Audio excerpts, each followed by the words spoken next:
Just looking at my clock here.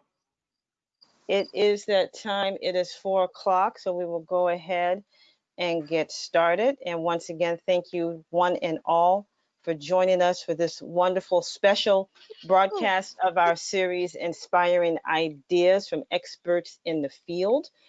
Good afternoon, or depending on where you're coming from, it might be good morning. Thank you for joining us once again. Welcome to our monthly series, Inspiring Ideas from Experts in the Field. The webinar is currently in our 4th year for NOFA Mass, and it's our hope and desire that we can make organic farming, gardening, education, management easily accessible to everyone, anytime, anywhere. My name is Anna Gilbert Muhammad. I'll be your host. I'm the Food Access Coordinator and Equity Director for NOFA Mass. My email, if you want to reach out, is anna@nofamass.org. And for those who are new to NOFA Mass, that stands for the Northeast Organic Farming Association. There are several Northeast chapters from New Jersey all the way to New Hampshire. Petra is in one of our NOFA Mass, one of our NOFA affiliates out in New York State. But if you have an interest in NOFA Mass, you can email me directly at that email address, or you could go to our website at nofamass.org. And I would love to hear your feedback, any questions you may have about our food justice work, our food access work, our soil technical assistance, and our summer conference that's currently going. I would love to hear from you. Now, before we begin tonight's presentation, as everyone's pretty excited about this one, I'd like to take this time to thank our sponsor, Dr. Bronner's All One, Good for Body and Planet. They have sponsored many of our webinars. They have sponsored parts of our summer conference that's in progress. So if you have a chance, please check them out, and we are very grateful for their support. I also want to thank all the NOFA Mass staff and board members that have really helped to put both our resiliency webinar series together and this series. They have been a big support. If you are interested in becoming a member of either NOFA Mass, NOFA New York, or NOFA Connecticut, if you're interested in NOFA Mass and being a member and you want to support our education and our policy and advocacy work, feel free to go to our website, nofamass.org. We would love to have you as a member. That's how I got started. And you can also reach out to me and I can give you more information. So really, without any further ado, any further delay, I am so honored and excited to present our presenter tonight. Her name is Petra Page-Mann. She is an author. She's an avid seed saver, storyteller, and she is the co-founder of Fruition Seeds. Tonight's format will be question and answer. She'll give a presentation which you'll be able to ask questions as she goes through her demonstrations. We get to see a live demonstration today, and I'm very excited about that. Just use the question feature if you have questions, and we'll get those to Petra. If you are calling in, I noticed we had a few people on the phone. Don't hesitate to call me or text me. Rather, text will be better. You can text your questions to 413-214-1237. Again, that is 413-214-1237 if you want to get a question into us, if you're experiencing any technical issues or so forth. So at this time, I'm going to stop sharing my screen and my webcam, and I'm going to turn things over to my dear friend here, Petra. And hopefully you all can see her. I'm going to take all this out of the way.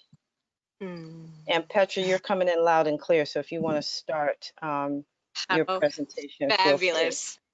Anna, I cannot thank you enough, and I would just love to give a virtual round of applause to you, Anna, to NOFA Massachusetts, to all the NOFAs, and I just want to share really briefly that when people ask why we certify organic, the actual certification is meaningful to me a little bit, but mostly I love certifying organic because all you NOFAs, you do so much policy work and so much education work. Here we are. And so it's these kinds of opportunities that really build culture that makes agriculture come alive to me and makes agriculture come alive to me. So thank you, Anna and NOFA Massachusetts, for making this possible.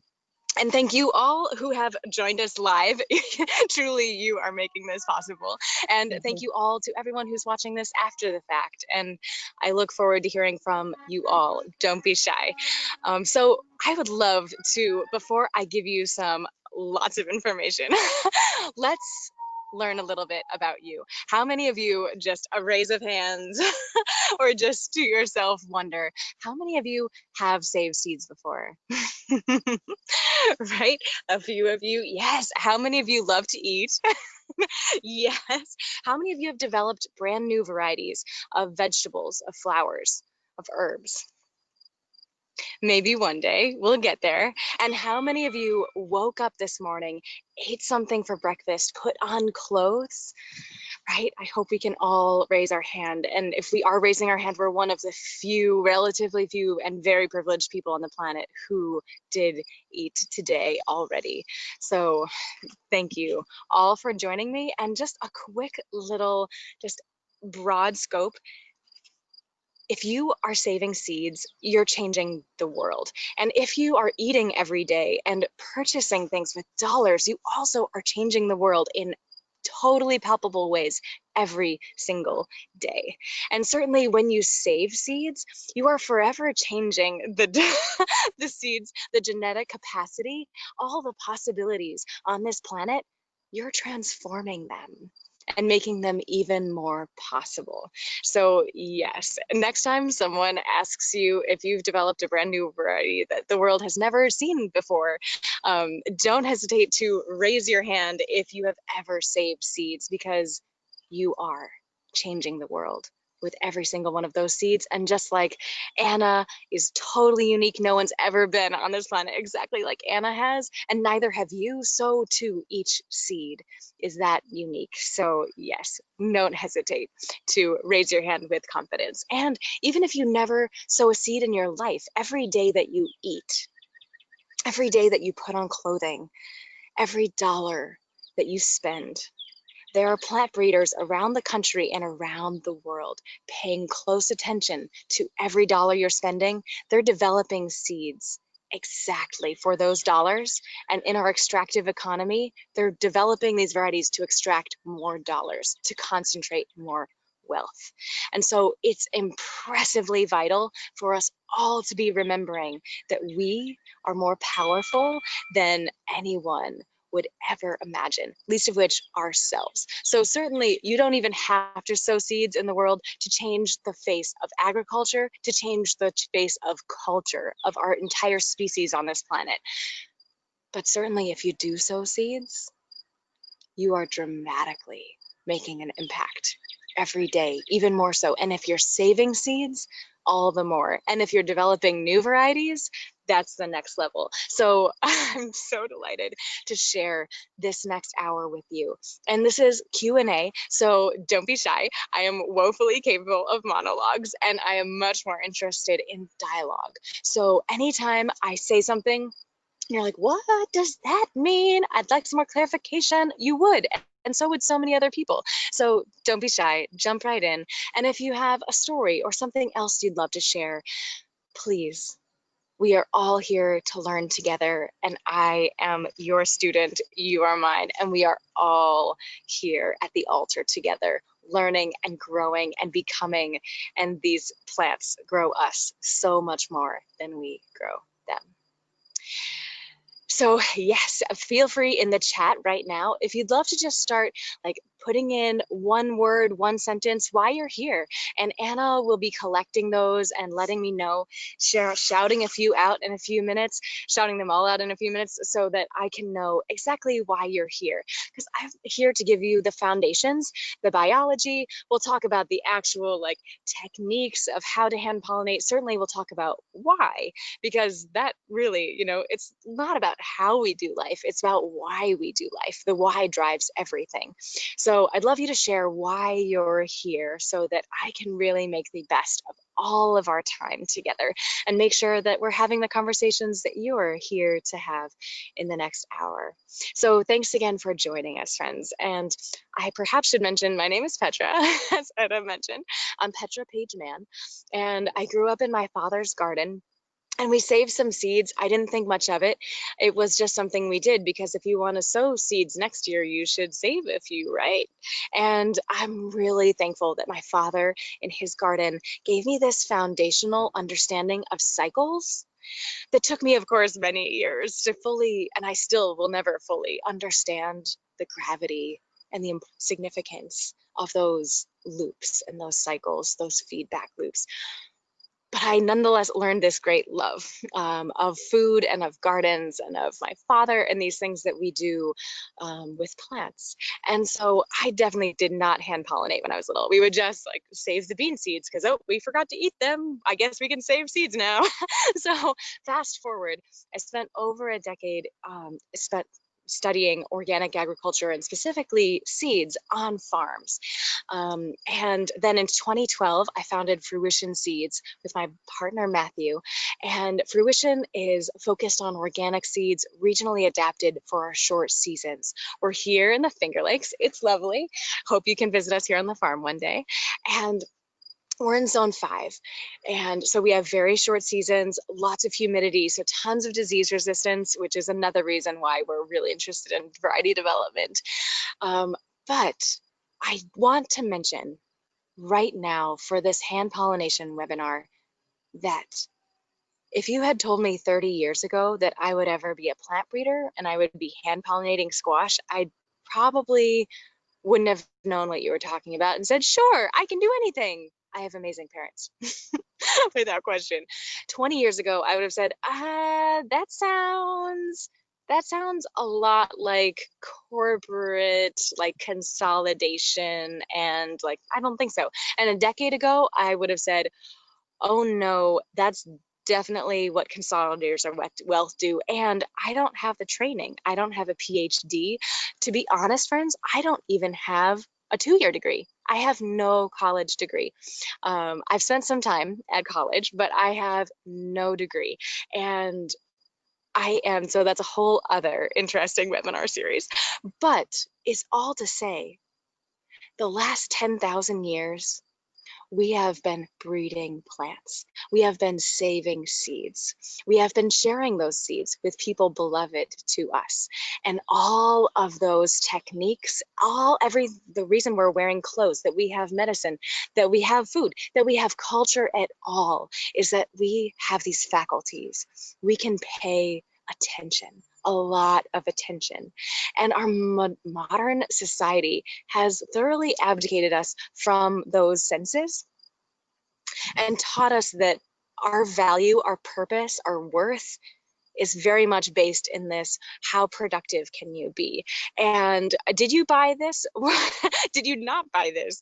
We have a really different sense of worth and purpose in our culture than we have historically. And so, which is all to say, fast forward, I now am proud to tell you that I'm a plant breeder. And I'm proud to tell you that if I can do it, you can do it. And that all you need to do is care. Here you are, you're in. And pay attention. Here you are, you're in.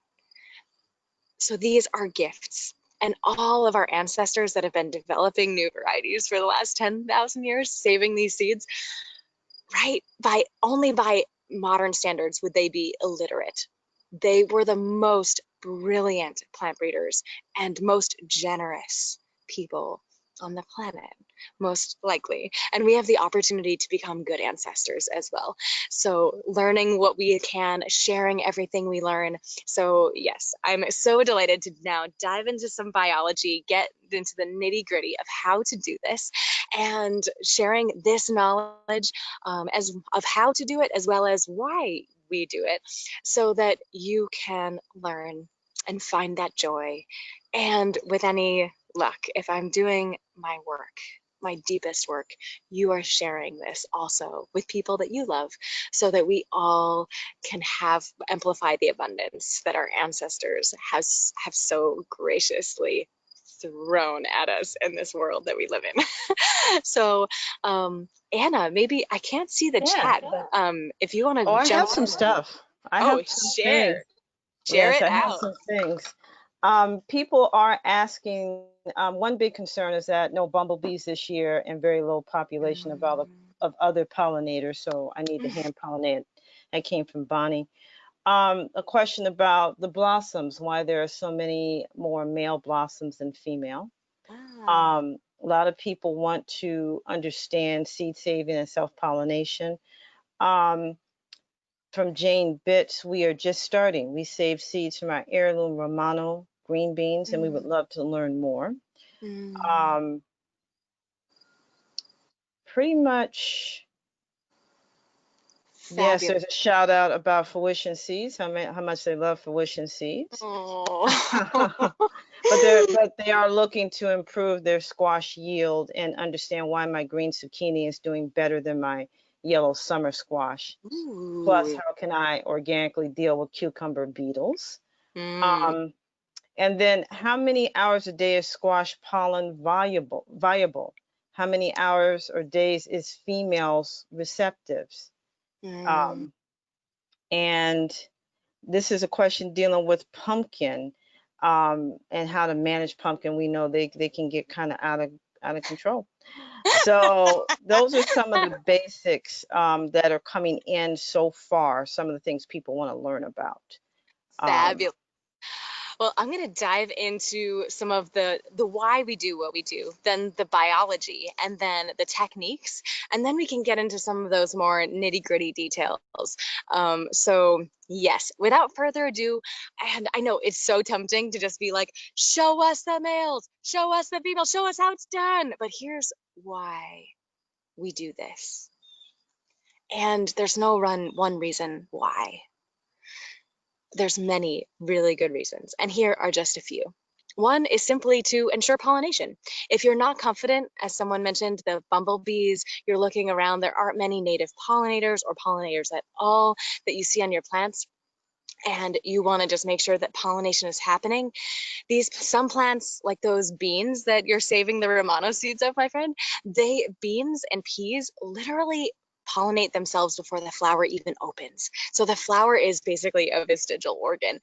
And so you don't need to worry about pollinators at all. It doesn't matter if they're on the moon. They're going to pollinate. So, but something like squash, very outcrossing plants, absolutely have foundationally for millions of years evolved so that they have these brilliant relationships symbiotically, ensuring that the plants are getting pollinated while the bees and other insects are being fed. So it's a really brilliant thing, except when there aren't pollinators around. So yes, if you're concerned about pollinators, and you just want to ensure pollination, fabulous. Also, if there's really rainy weather, so on days that it rains or like drizzles all day for several days in a row, you'll notice there that the pollinators aren't around walking, aren't around flying. So pollinating on those days ensures that you're not losing those fruit that are ripening, that are beginning to blossom that day. So that's just the simplest one. So in that, there's no need to close flowers. There's no need to, do any of the most of the techniques I'm about to show you. You don't even have to do with that. That's simply not necessary. So there's a few other reasons that we personally at Fruition Seeds are hand pollinating. So one is to simply maintain a variety. So for example, this is a little tiny honey nut. How darling. And honey nut is a super small, super sweet butternut squash. It's a phenomenal variety finished up by Michael Mazurek at Cornell. His predecessor, Molly John, did a lot of work on it prior, and it's just a brilliant variety. And so if this is growing next to any other Cucurbita machata, it's going to cross. So let's back up for just a moment and let's have a little biology lesson. So there are genus species is one way that we describe the living things on this planet, certainly in Western culture. And so, as same with dogs, like every dog can cross pollinate with each other, right? So think of cucurbita pepo is the same way. Cucurbita pepo is kind of the canine, the dog of the garden, where it's pumpkins, it's acorn squash, it's delicata squash, it's zucchini, it's patty pan, it's summer squash. So it's all these things. And so knowing the genus species of what you're wanting to save seed of, regardless of whether it is a bean or a pumpkin, no matter what it is, knowing the genus species is just a solid first step. And on the backs of each of our packets, you'll see all kinds of great growing info. There's the genus species right there. That's also on our website as well, fruitionseeds.com. So you'll see there's 3 here in the Northeast in our short seasons. We have 3 main species that we grow. So take a look. There's cucurbita pepo. This is Hyphus zucchini, by the way. Oh, it's so good. And here's that honey nut, cucurbita moschata. And here is a Burgess buttercup, which is our representative of Cucurbita maxima. And so these 3 totally separate genus species. There are some technical details where you don't want to grow machatas and maximas. They can interspecies cross pretty readily, so you don't want to grow those close. But you can be, if you are, you can be confident that you can grow pepos adjacent to your machatas or pepos adjacent to your maximas, and they won't cross. But suddenly, if you want to grow your zucchini and a pumpkin, oh, and heaven forbid you want to grow an acorn squash at the same time. If you want to actually save seeds and maintain those varieties true to type, you'll want to hand pollinate each of them that you want to save seed of. So that way you're ensuring that you know who, I mean, right, let's talk, we're skipping ahead into biology a little bit. Here's mama. This is the ovary, right?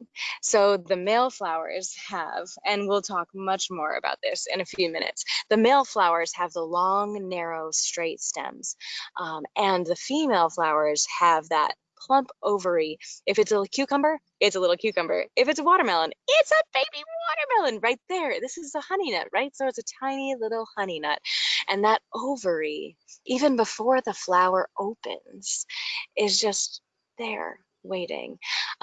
So you can see, so with the cucurbitas, you want to make sure that with the pepos, maximas, machatas, you want to make sure that you're dialing in your genus and your species so that you can maintain them growing true to type. You can, of course, isolate them as well. Fruition Seeds has 5 farms as a direct result of this. But there are times that we have to grow multiple varieties in a closer proximity. So then if we're just doing maintenance on them and maintaining the variety, we hand pollinate.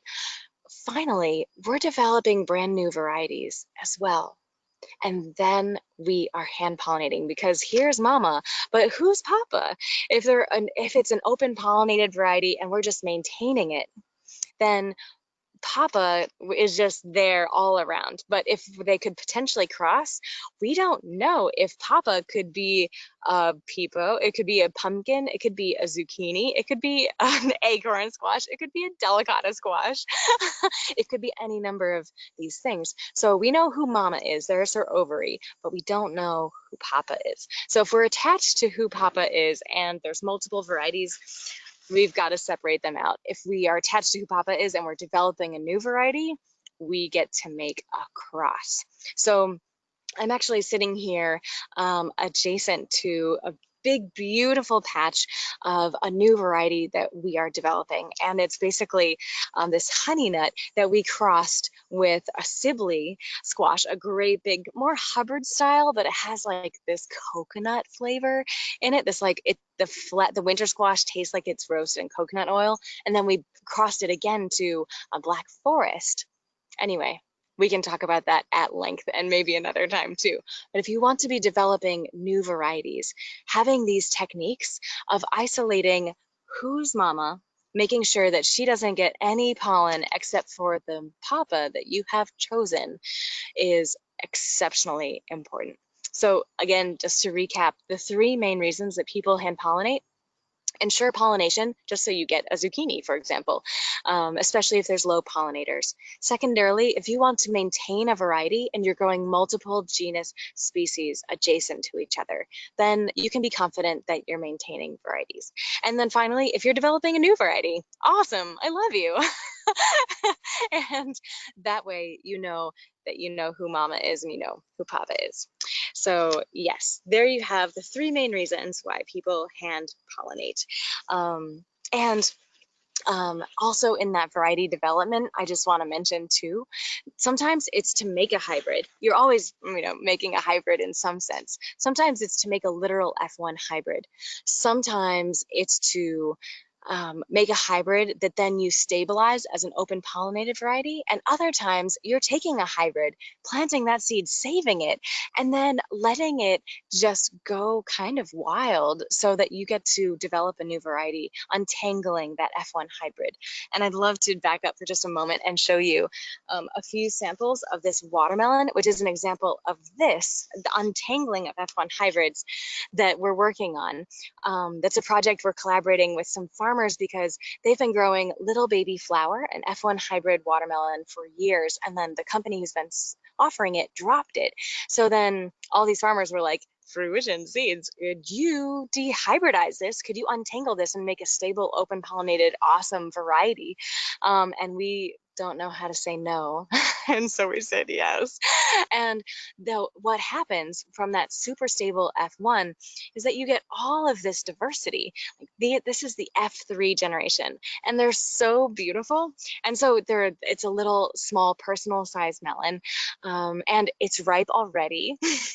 Let's take a quick look at the calendar. It's not even August. And granted, it's been a very warm year, but it's pretty impressive nonetheless.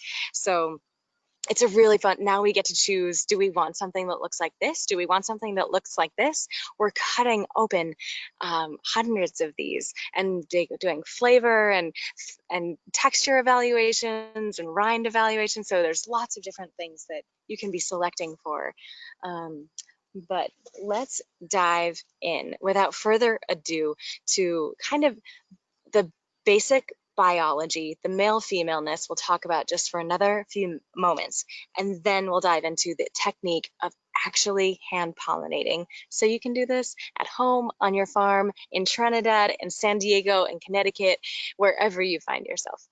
So yes, as I mentioned earlier, just a quick refresher, we have all cucurbits have male and female flowers. And when I say cucurbit, I mean everything in the Cucurbitaceae family, which is cucumbers, melons, cantaloupes, summer squash, winter squash. Basically, if it's long and viney and vaguely spiny, it's a cucurbit, which I just love to say that word. It's a very Jim Henson approved word in my worldview.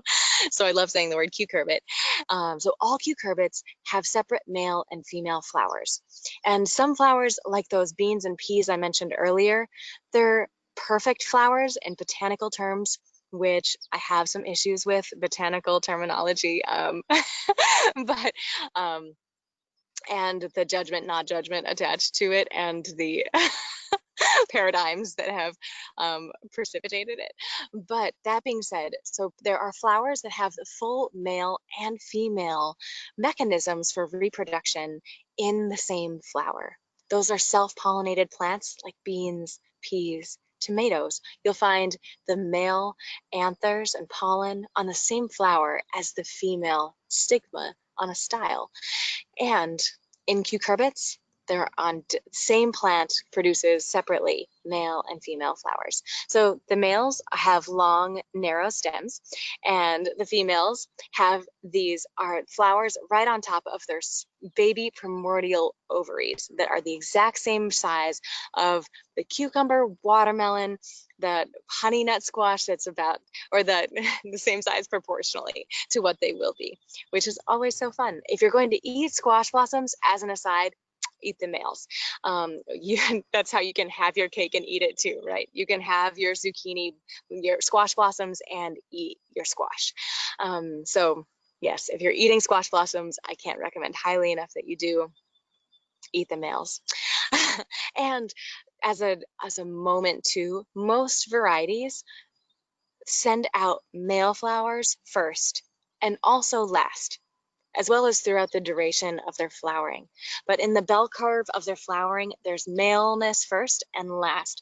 And at the height of that bell curve is when your females are. So you'll see for the first week, 10 days, they're going to throw mostly males. There are definitely exceptions to that, like Trumpencino, but they're the exceptions rather than the rule. So it's important to, not lose your mind and be too worried if you just have male flowers initially. If it's been more than 2 weeks, probably your spacing is off or the plant is really stressed, one way or the other. Frequent reasons that is true is that the plants are way too close together. If you have plants closer than 2 feet away, your plants are going to be stressed. And if stressed plants throw more males. It could also be a nutrient thing. There's a lot less energy committed to creating pollen that'll be viable for a few hours, and then the flower will fall off, compared to a flower that has a stigma that could, become pollinated, and then we'll spend the next 60 days maturing its fruit, needing lots of energy to do that. So if a plant is stressed and doesn't have a ton of energy, they're going to throw more males than females. Another fun little fact. So while we're talking about maleness and femaleness, I just want to lift up that binaries serve no one.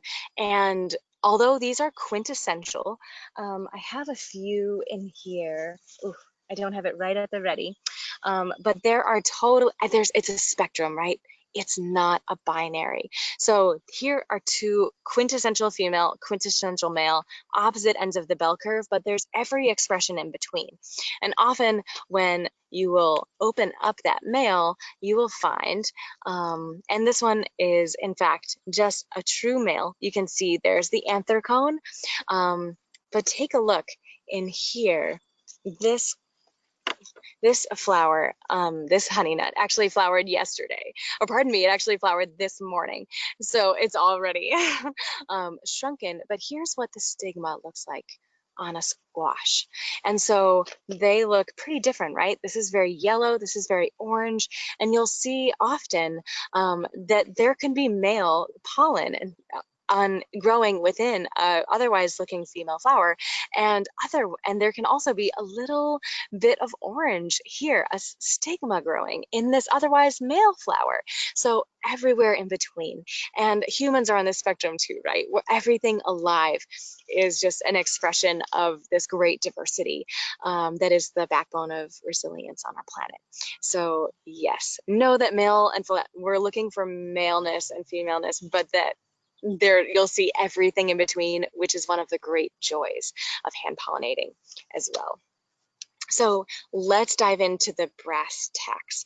So certainly if you are simply wanting to ensure pollination and you're not too concerned of like you're going to hand pollinate, you know who mama is, you know who papa is, but you're not going to close up the flower. You don't care if there's extra pollen that comes from wherever on there. So you just want to make sure that it's pollinated, because then you'll have more seed. So in that sense, you don't need to close them up at all and really constrict the flow of pollen and make sure that there's no, quote, contamination. And so you'll simply take off the blossoms of the male and of the male that is flowered that day. And then, you've got a paintbrush, and that's all there is to it. So you didn't need to close up the male to make sure that no bee had landed on it prior to being dusted on the female, and you didn't need to close up the female because you just want pollen, the more the merrier. And once you've dusted it with that male pollen, then anyone else can come along too, and the more the merrier. So that's the simplest way to ensure that you can get great pollination if there aren't a lot of other pollinators in your area.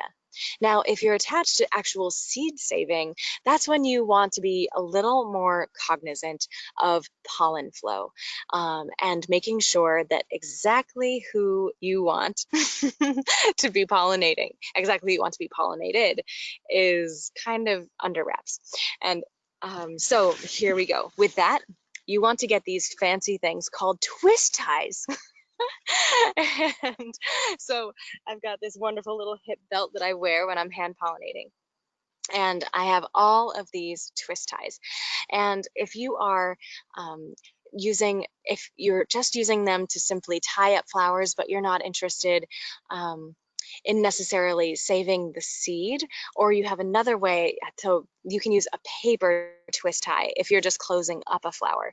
But if you're actually, and I'll talk about this in a few minutes, going to say I want to remember that I hand pollinated you. You want to actually use a plastic lined zip tie, twist tie around the stem, around the stalk, like just beneath where that flower attaches to the stem, so that you know in the fall, yes, this is one that I hand pollinated.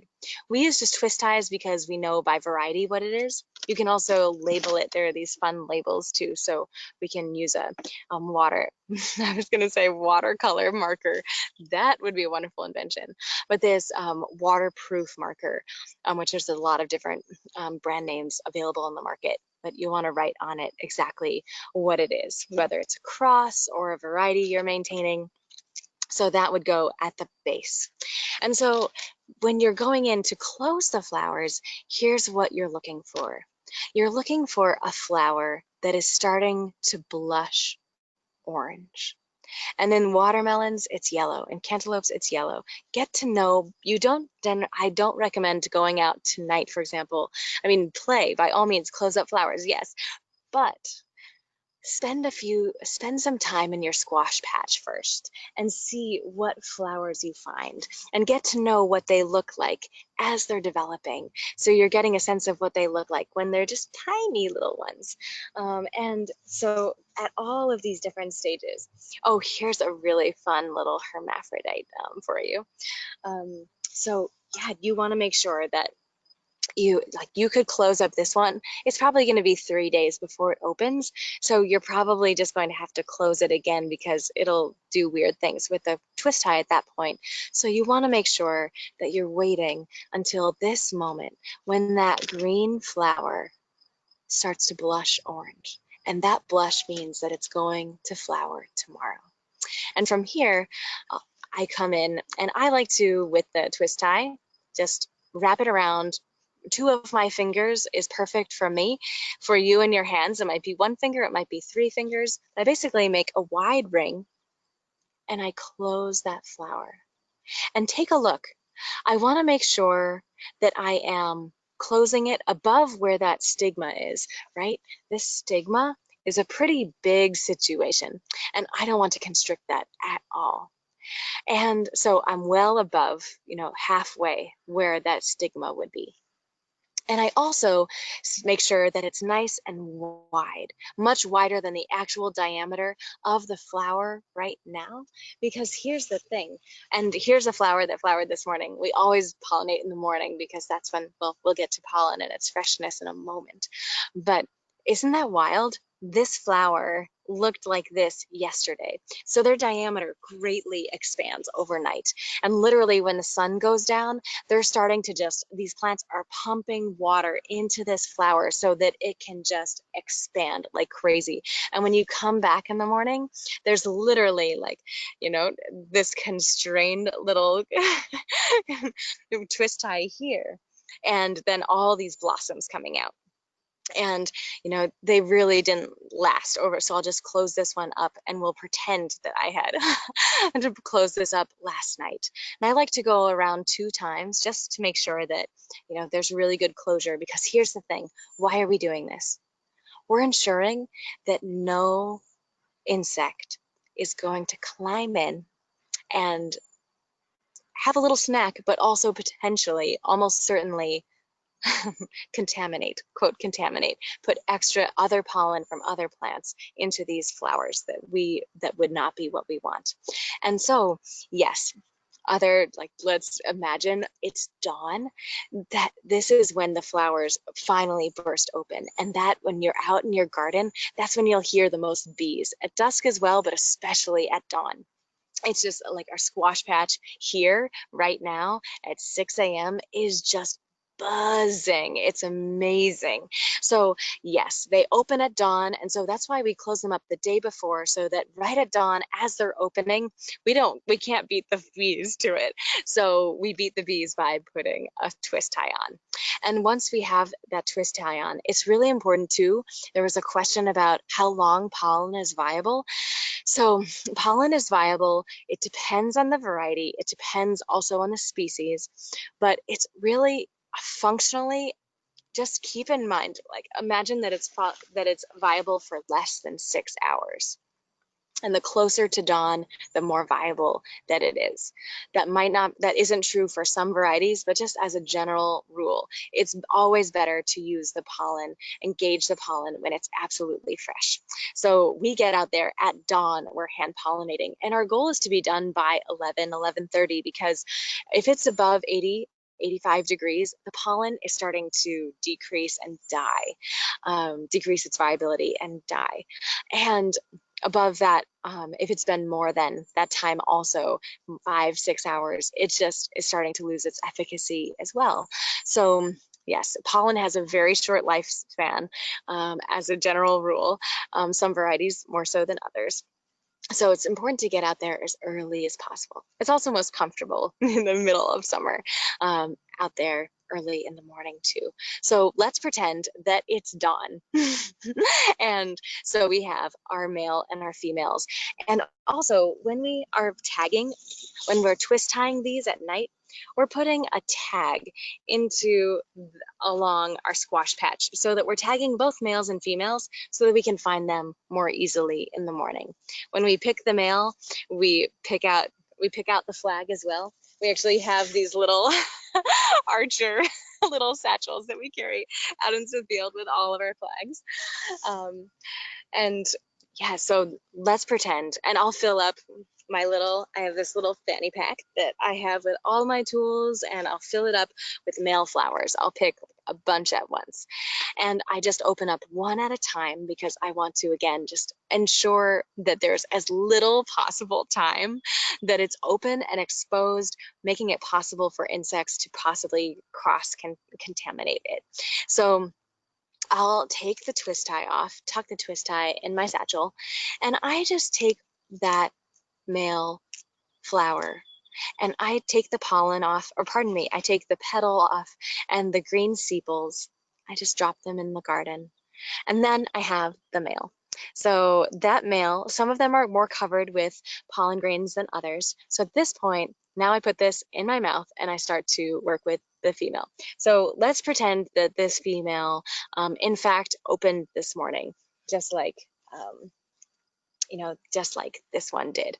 So yes, here I am with a big, beautiful blossom constrained by the twist tie, and I take that off, and here I am. I want to make sure that it's good for the camera, but I absolutely, the female is on the plant, which is probably obvious, but just to be really clear, if it's off the plant, you might as well put it on the grill. So on the plant, so it's very delicate, and you're like down on the ground. If you love playing the game Twister, you're going to love hand pollinating. So yes, from here, we take off the female flower, and you don't need to take all the female flower off, just enough so that you are exposing that stigma. And from here, don't rush, but don't dally. And so you're brushing all of that male pollen onto the female stigma. And sometimes you can get multiple pollinations. If there's a lot, you know that there's still pollen grains on. If you touch it to your tongue and you feel the grains, pollen grains are pretty large enough so that our human tongues can actually perceive them as individuals. So yeah, I feel that there's more on there, so I could either put more on that one, or I could save it for another flower. We can get double, sometimes triple pollinations from one male flower. So from here, we have a pollinated female from a single male, and neither of them have had any contamination, any touch. If there's a bee that flies into this one, I just take the fruit off and like scrap it. That's happened a few times out of the 10,000 plus squash that I've hand pollinated across the years. So it doesn't happen often, but it can happen. Hopefully you can whisk them away in time. And here's a fun thing. So now we cover it up because wonderful, we've pollinated her, but if there was a nut, this female stigma, oh, this is another question. This female stigma is receptive for about 24 or 30 hours, depending on temperature, depending on humidity.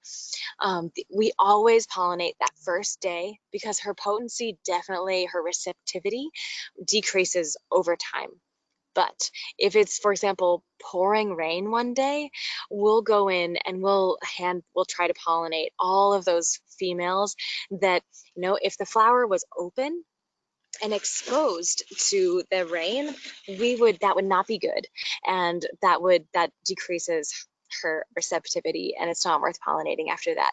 But if she still has that flower closed rather, her stigma is not going to be affected by the rain. And so we can come in the next day and hand pollinate and often we'll get good seed. So now we want to close her up, right? So that no other bee, butterfly, ant, no other insect can come in and pollinate while she's still receptive for the next 24 plus hours. So there's a lot of different ways that you can do this. You'll often see, and this is how we learned, and thank you so much to Michael Mazurek of Cornell University for teaching us so many things about so many things. But he showed us this technique of these little, they're called shoot bags, and putting it over, doing some basically ties, and then getting a stapler and stapling it closed. So we've done this for many years. And then last year at High Mowing Seeds in Vermont, we learned this technique and it's all we do now. We love it. And so it's what I want to focus on with you because it's way more, just way less resources and you have them on hand because you have them on your squash. So take a look. Your squash has these brilliant inventions called leaves and they photosynthesize sugars from the sun. They're responsible for a lot of the fact that most of life on the earth exists. Leaves are amazing. And take a look. We can use them. So imagine this is attached to the plant still. We basically fold it up and we're making kind of a little burrito. I always pretend I'm making a little dolma. And I'm folding it up and then I take one of these a twist tie, and I twist tie it, and that way, and remember this is still attached to the plant, that way there is no way that a pollinator is going to crawl in here in the next 24 or 30 hours when the stigma might be receptive, but then we'll come in and pick up all the plastic lined, but for this you could actually use a paper and it'd be fine. We pick them all up at the end of the season and within a week, honestly, this leaf has deteriorated and is falling off, which is fabulous, decomposing, and at that point the fruit is already massive, swelling, well on its way. So I want to mention too, it takes 60 days from this pollination to get a fruit of a winter squash or a watermelon. For a watermelon, by the way, it's the exact same technique, but instead of using the flower is much smaller, instead of using a great big leaf, we have gel caps. So literally just get gel caps, empty gel caps, and put 1/2 of the gel cap on and you're good to go. And it'll just dissolve and be perfect. So we love that. And you can use that with cantaloupes and cucumbers as well. So yeah, then you have, just make sure that you're making that label, whether it's a plastic lined zip tie or twist tie at the base of the stem, or a label something like this, so that you know at the end of the season that it's not simply just a honey nut, but that it is a pollinated honey nut that you're attached to the seed of. So yeah, there you go. There are some of the absolutely most critical things to know about the process. And Anna, I'm sure there's questions in the chat. Oh, yeah. Let's dive into some of those questions. Yes, we have some good ones that came out. First of all, a question came in. To maintain a particular variety, would you have to hand pollinate all female flowers? So if you wanted to maintain that honey nut, or that crimson red? Would you have to hand pollinate all your female flowers? Mm, Male, female? what a wonderful question. Absolutely not. And, you know, if you even just want to save the fruit of one, that's perfectly wonderful. So just be sure then that you're labeling it. And, you know, this is a good enough labeling system for us at this point, but honestly, like make it really obvious so that at the end of the season, you know which is that one that you hand pollinated. And a twist tie could do it. If it's paper twist tie, don't even try. They're just going to disintegrate and be really difficult. But if it's plastic lined, that's awesome. Or using some other, maybe baling twine, plastic baling twine, or jute would probably do the trick. But label it well. So yeah, even if it's just one, that's awesome. So then you know which one has the true to type seeds. Great question. Okay. Another question. So as you're pollinating, what happens if you miss a few female flowers? Would you get a different fruit or vegetable on one vine or plant? Is that possible? That came from a viewer. Yeah, that it was not possible in that the ovary is committed to swelling into that ovary, that plant. If this honey nut is crossed with Long Island cheese, awesome. That'll be delicious another day. But the fruit itself will fully be honey nut. It's just the seeds inside that will effectively have crossed. So you wouldn't see any morphological, physiological difference until that next generation. Now, this is a question about tomatoes. Ooh. Do tomatoes need to be, can tomatoes, number one, be hand pollinated, and should we hand pollinate tomatoes? They absolutely don't need to hand pollinate. They pollinate themselves brilliantly. The only reason that we hand pollinate some tomatoes is because we're developing new varieties.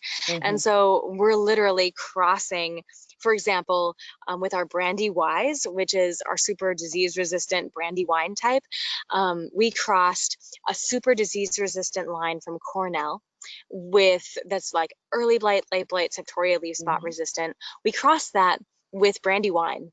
So then hence we call it Brandy Wise, right? It has all the flavor of the heirloom, but it has all of the modern necessity of disease resistance and backbone of disease resistance. So in that case, we literally cross, and that's a whole other webinar. And tomatoes are a lot more sensitive and a lot more difficult. I mean, squash, winter squash, summer squash are like the easiest things to pollinate in the world. And so, yeah, the tomato is definitely more challenging. But yeah, unless you're so attached to crossing two specific varieties to make a very specific cross, there's absolutely no reason. But yeah, if you want to have any more questions around any of those things, anyone, like my email is petra@fruitionseeds.com. And I actually just made a corn pollination video that I'm about to make a blog about. And I'll be sharing that on our email. We have a weekly email list as well. So yeah, be in touch. Let me count the ways. But I'm sure there's more questions, Anna. Yes, there are. Yeah, there are. Someone had a question about what is a gel cap that you refer to, and where can they get that? Yes. So a gel cap, perhaps like in vitamins, you'll often see it. If you get like often medicinal herbs like turmeric, it'll come in this little they're made out of different things. Sometimes they're vegan, sometimes they're not.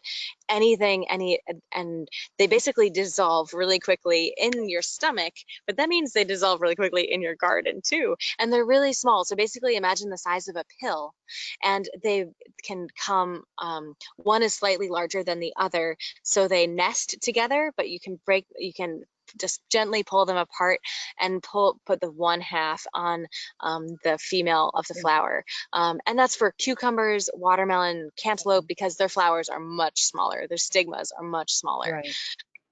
So yeah, you can get those just online. Honestly, you can get 5,000 of them for like $5.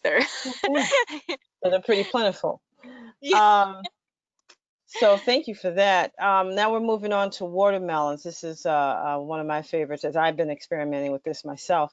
Now, when you are saving seeds from watermelon, how do you know when the watermelons are mature for seed saving? So we know we let them get a little larger than what we would pick to eat or to sell. When is a good time? How do you know when they are mature enough for seed saving? Well, honestly, when you're ready to eat them, if they're at peak maturity for Hmm. eating, they're at peak maturity for seeds as well. You might get 5-8% more vigor as well as germination rate if you let it go another week. But honestly, why do that? Because then the watermelon doesn't taste nearly as good. Oh my gosh! And wait, I don't want to sacrifice not eating a watermelon in my life. so I so pardon me and my scarcity mindset with my watermelons. But know that like let's take a look at some of you want to open up. I wish we could all one day we can all be together again and actually Ah. Oh, so this is a fun thing about watermelons too. Like when I just slice this, perhaps you could even hear, although I was laughing over it, it just like pops open. And I press the knife in and it just pops open. Like everything about this fruit is just like open me, spread my seeds wide. So and this is a pink watermelon with white seeds, actually. Hmm. So this is a fully, once you start to see these, like, they're like umbilical cords essentially connecting the like veination of the plant of the parent plant to the fruit to the seed. So once you start to see those curls, that's a sign that the seeds are highly developed. And yeah, so this is a white seed, so it's a little difficult to tell because immature seeds, especially in like seedless watermelons, you'll still see we so generally associate white seeds with immaturity. But just pop one in your mouth. And fun fact, watermelon were domesticated as a protein. So these seeds, they were domesticated for the seeds thousands of years ago in Africa. And the fruit itself is only a few hundred years that we've been eating these rich, sweet, dripping fruits. Otherwise, they've been super bitter across the years, millennia. But the seed in my mouth is solid. And if you can crunch it, and take several seeds and just try them. If they, you can tell which ones are really solid and which ones are a little less. So give yourself several seeds to try to get yourself a reference point.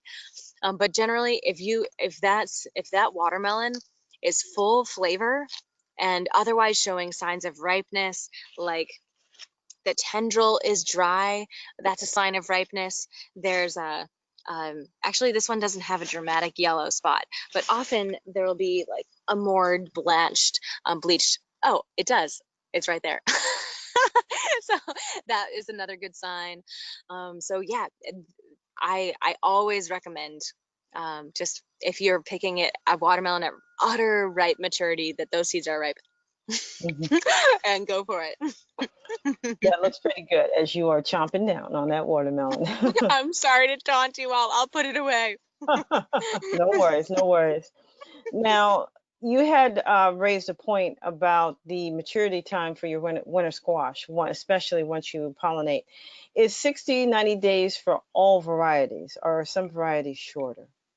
Yeah, so there's days to maturity, which is different from days to maturity from pollination. So a longer day squash. So honey nut, for example, is 110 days to maturity. 105, it varies depending on the degree days. And yeah, so it's not about the maturity like from planting. So there's that 105, 110, if it's 90, if it's 70 days to maturity, that's from seed planted to harvesting a ripe mature fruit. So the 60 days is simply from when the stigma is pollinated, when that fruit starts to develop. So some plants, it just takes longer to get to that point than others. So yeah, and some plants are a little less, but it's in general, it's like that 60 days is Hmm. across the board. So honestly, it's getting really late here in zone 5. We just 2 days ago finished all our hand pollinations on our farm. We've been getting up before dawn for the last almost 4 weeks. And so it's not too late, but it depends, right? If it's a warm fall, you still got time. If it's cool fall, ugh, it's Hmm. kind of getting on the edge of 60 days to maturity. So yeah, in warmer climates, it's not as big an issue, of course. But yeah, thanks for the clarification. Okay, very good. Now there's a question coming in concerning is there a way, is there anything we can do to try to get more males or females if there's a shortage on our squash plants? So if you have a shortage of either one, how can you promote getting increasing in those two? That's a wonderful question. Honestly, I don't do much. And as far as you might know more about me. You might know more about me than I do, Anna. You might know more about this. You might know more about this than I do.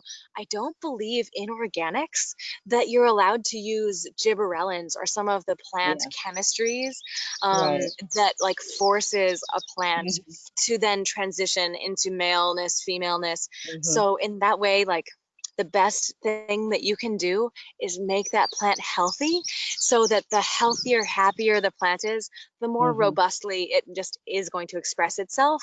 Mhm. So whether it's, something like fish emulsion or just making sure that you're testing your soil and so that the pH is dialed in for squash and just garden vegetables in general. So just promoting the overall health of the squash plant is kind of the best thing that you can do, especially in organic systems. There are some varieties that will throw more early females. So for example, ooh, where did I put that packet? Here she is. With this Hyphus finus, this is a Cusa style zucchini that is another hybrid that was dropped that farmers lost their minds and asked if we could dehybridize or untangle, and we said yes. And so one of the many, flavor, if it doesn't taste good, why are we doing this? But beyond flavor, there are a lot of other ways that we're selecting these plants, like lesser spines and early female flowers is one of them. So we were deliberately, we have all these flags for all of these different reasons. So we had a flag for early fruiting. We had a flag for spinelessness. We had a flag for early femaleness. So yeah, that's something that you can totally select for. And this is where, like, as seed savers, whoa, like all of a sudden you look at a seed catalog and you're like, are you trying to get me to conform? And wait, we have way more of an imagination than we give ourselves credit for. So yes, that early female flowering is totally something you can select for. But as far as in the moment making them flower more females sooner or have more males, it's more of a long game than that. And so prevention being the best cure, just really optimizing plant health is the best thing you can do. Yes. Now, as we're winding down on our questions, I have a pest management question. Ooh, yes. Any suggestions on controlling slugs organically? Oh, well, there is going out there after dark with a headlamp and simply extracting them and giving them to your chickens. That is very effective. There's also a product called Sluggo, Sluggo. Sluggo. And that's an OMRI organic approved. And we use it a lot because going out there at night with our headlamp with thousands of plants isn't going to happen. So at least in this moment of our lives. So Sluggo is pretty amazing. You just need a couple little granules and it really strongly, they don't like it. Diatomaceous earth is another option. It's not a great one because as soon as it rains, it washes away. Also, it doesn't even have to rain. It's the humidity. It's the dew of the morning. If you live in a humid climate here in the Northeast, for example, it's that humidity in the morning that just like absorbs in that powder and then like it just disintegrates and is no longer this jagged, sharp edges that slugs don't love. So yeah, great question. And we're all right there with you. The other thing is just decreasing habitat for them. So slugs love to hide in mulch, whether it's black plastic mulch or wood chips or leaves, or even if you compost, like our side dressing with compost, that is dreamy habitat for them. So yeah, the advantages are not always advantages and disadvantages are not always disadvantages. Okay. Now this is concerning growing squash in containers, and there are quite a few people I know who will do this, particularly if they live in more densely populated areas. Is it a bad thing to grow them in pots? Is it difficult? Does it render the size? What are your thoughts Mm. on that? Yeah, so some things grow really readily in containers and can thrive. Squash is the tricky one. It needs a lot of nutrients. Squash is one of the Mhm, heaviest feeders in your garden. And here's the thing, even if you have a 15-gallon container, a 25-gallon container, it's a mhm, thimble compared to the volume of soil that you would have in your garden soil. And so mhm, your squash is going to be more stressed. mhm, So it's going to be more susceptible to disease. It's not going to flower, not going to fruit as abundantly. The fruit will be mhm, smaller. So if you do grow it in containers, make sure it's the biggest container possible. Make sure you are not messing around, like not potting mix, but like potting mix and mostly compost or like fully mhm, compost in that, like dial mhm, in the nutrients. We have an awesome organic granular fertilizer that we put on our farm, but it's ideal for containers as well that we mhm. share. And so yeah, just and foliar feed with fish emulsion with compost tea. So yeah, if you're growing in containers, make them huge and foliar feed really consistently. And we actually have a container gardening course that's free on our website with tons of information just like this. Mhm. So jump on our website, fruitionseeds.com, and enjoy those videos. All right. And coming down to our last few questions here, these are Awesome. dealing with soil issues. Do nutrient deficiencies lessen the viability of pollen or seed? And what is the best pH for squash? Yeah, so as a general rule, 6.2 to 6.4 dials it in for garden vegetables, squash included. Hmm. And yeah, if a plant is stressed, its seed is going to be less potent, its fruit is going to be less nutrient dense, which also means it'll be less delicious. So depending on the nutrient deficiency, if it's so nutrient deficient, it's just not going to produce a fruit. So, I'm sure you've all seen it's often called blossom end rot in zucchini, Hmm. where the fruit just rots. And I Hmm. don't love that name for it because it's not just calcium, where blossom end rot in tomatoes is a calcium deficiency, which is ultimately a water deficiency. And that's another story. Calcium is just a huge ion that needs a lot of water to be taken up. Hmm. But blossom end rot in zucchini isn't just calcium. It could be calcium, but it could be Hmm. any number of other limiting factors of Hmm. nutrients. So having something like fish emulsion or compost tea that has really comprehensive um, nutrients is your best approach for your squash and other Hmm. for that blossom end rot, and for just ensuring that your plant is super happy, super healthy, that the fruit is going to be delicious and the Hmm. seeds are going to be totally viable. Okay. Getting down to the last three here, and put these together. This is another pest management issue. How do you manage cucumber beetles and controlling my all-time favorite, the squash vine borer? I hate that sucker. How do Yes. you deal with those two? Oh, yeah. So another, let's do this again and again and again. So cucumber beetles, your best bet in the prevention is the best cure department as well, is to put floating row cover, kind of like it's basically spun polyester. Imagine a sheet, but it's not a sheet. You don't want to use sheets like old bed sheets because they're not going to let the light in as well. But floating row cover that's insect weight simply will let all the light in, the vast majority of the light in, and all kinds of rain, and it'll be light enough to be above the plants. If you put hoops over it, we share it on our website along with the hoops, and that way you're just literally excluding the cucumber beetles from your crop. And it also creates the little baby greenhouse, right? So that it makes them that much more like happy and easy to grow and quickly grow. As soon as your cucumbers, zucchini, anything that you actually want to protect from cucumber beetles, as soon as they start to flower, take off that floating row cover. And from that point, right, they need the pollinators to pollinate them. But at that point also, they're like just like humans, an adult human that's happy and healthy is way less susceptible to disease than a young child or a very old person, right? And plants are the same way. So stressed people are more prone to disease, and also young and old people. Same is true for plants. So if you can prevent squash beetles, or pardon me, the cucumber beetles from munching on your squash until there's actual flowers, there's nothing that it can do. I mean, it can and it will, but it's not going to ultimately reduce your harvest by much. So squash vine borers, another story.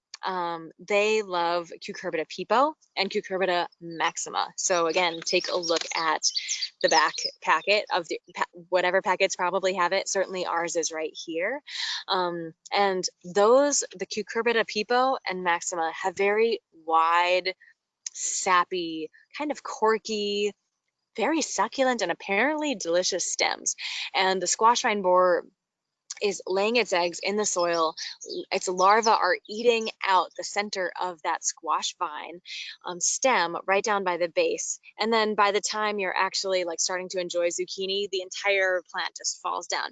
And so go in, pull up the plant. Yes, like kill the plant. It's true, the plant was dying anyway. Sometimes you can get in there early and save the plant, but just go in there and be vigilant and kill that insect. We have a whole blog about this. And if you get our emails, I just sent a whole email about it last week. Check your inbox. If you want that email and you don't get our emails, send me an email, petra@fruitionseeds.com. I'll forward you last week's email with all the gory details. There's a pretty priceless video where I'm like killing them. And then anyway, it's funny. If you want to see me wince and kind of gag on camera, it's great information as well as fun. So go in and kill them. And if you, and then don't grow Cucurbita pepo or maxima for 3 years. Starve them out. Starve them out. And the best thing that you can do is to then, if you still want to grow squash, you can grow machadas. So this honey nut is a machada, and you can even see now, like it has a really like small stem compared to a zucchini, right? It would be much more fat. So the squash vine borer can't bore into the stem of a machada. And so Tromboncino, and we are like, you're the first people on the planet to know, we've loved this variety for years, and it's phenomenal. Essentially like a zucchini.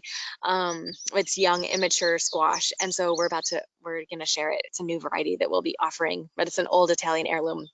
But it's a new variety that we'll be offering at Fruition for 2021. And that is what you can grow for the next 3 years for zucchini. And it's awesome. I just had it for breakfast and for lunch. I'm not over it. It's so delicious. And so then you can kind of have your cake and eat it too. You can have your squash and kill your squash vine borer, but you have to starve it out. If you don't, if you just put your zucchini at the other end of the garden bed, it's going to find it, is the sad news. So you have to starve them out. Okay. So our last question, that was great because they are the bane of many people's existences, including my own. I know. Is watering. And what is the best way to water? Number one, to maintain the pollen, not to hurt the plant. What do you suggest is the best way once you hand pollinate your squash plants? Yeah, so regardless of whether you're hand pollinating or not, if you're needing to water, simply go in the morning, first thing. Especially if you're here in the Northeast, in the morning is good. If you're in San Diego and it's totally like 0% humidity, you could go out in the evening. But the idea is to reduce the humidity around your plant, because water is the primary vector of every disease on the planet. So the less humidity around your plant leaves, the less susceptibility to disease you'll have. So that's why water in the morning, as early as possible, as deeply as possible, but just around the root. If this squash flower is the stem going into the ground, I don't even want to water the stem. I literally just want to water this like 6-8 inch circumference around the stem, but not on the stem itself.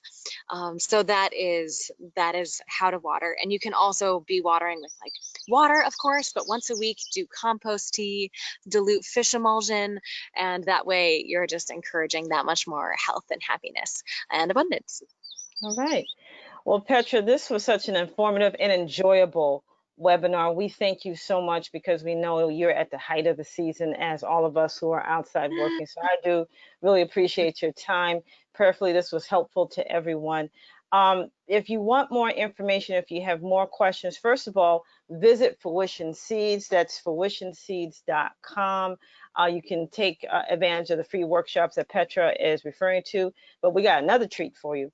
The NOFA Summer Conference is taking place right now. It is virtual. This is the first year that we have done this virtually. We are in our second week of workshops. And I believe you have a workshop, Petra, with Tevis from Crab Apple Farm I on do. It'll be growing annuals. It is July 31st. You are in the 5 o'clock track. That's 5 p.m. Eastern time. Now, if you want to take advantage of it, if you want to see her again, please go to nofamass.org so you can get registered for our conference. Scholarships are available. You can reach out to me. I can help you with that. But if you want to hear more about working with annuals, seed saving, you got to check it out. I really do encourage you to join our summer conference. It's been great. And lastly, this has been recorded and it will be uploaded by next week to our YouTube page. So you'll be able to see it over and over and over again. And Petra, what's your email address one more time if people want to reach out to you? Yeah, I'm Petra at fruitionseeds.com. That's Petra at fruition, Fruition, seeds, plural.com. Petra at fruitionseeds.com. And I hang out all the time on Instagram, on Facebook. So those are great ways to stay in touch, to ask questions, to jump on in, and don't be shy. Every Saturday I do live Q&A. On both Facebook and Instagram as well. So that's a great way to stay in touch. Okay. So you heard it here. Thank you to everyone who's joined us. Thank you to everyone who has come near and far. I will tell you, out of all the webinars I've done for the last couple of years, this was the most diverse. So thank you again. We appreciate you spending your afternoon, your early afternoon, and possibly late morning, wherever you're coming from.